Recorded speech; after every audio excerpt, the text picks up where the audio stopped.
Imagine waking up and realizing you are the only person left alive. No more traffic, crowds, or phone calls. Only your footsteps in a world that suddenly feels too big.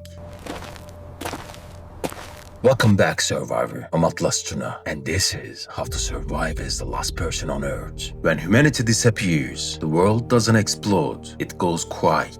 The air gets cleaner, the birds get louder, nature moves in like it was waiting for us to leave. We always thought that we were the main characters. Turns out, we were the noisy guests. When you're the last person on Earth, the first thing you do is to leave the cities near nuclear power plants. Without humans to manage them, reactors don't explode violently. They overheat slowly and leak radiation into the wind. So you move inland, near clean water, far from factories, refineries, and anything that once hummed. Your survival starts with location, not food. As the last person on Earth, you now own every car, every house, and everything people spend their lives chasing. But without people, none of it means anything. And you will realize you don't want luxury, you want purpose. And purpose is what comes next. Here's the plan to survive as the last person on Earth. As always, water first. You need running water from rivers, streams, or lakes. And you boil it.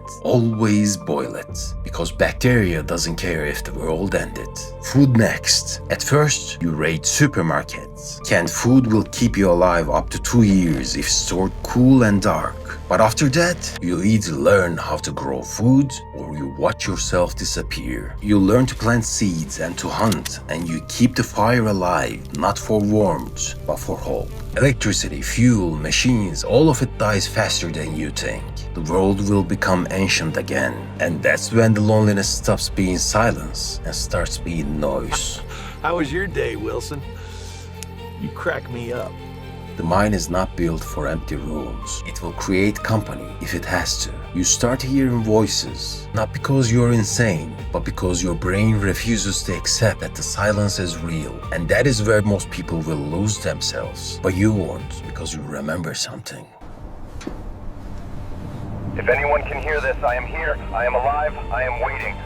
You don't send a message because someone will answer. You send it because hope is the last human instinct. At this point, you're not the last person alive. You're the first person of whatever comes next. If you can survive being alone with your own mind, you can survive anything. Subscribe, not for entertainment, but to be ready when it happens. And don't forget. You are a survivor.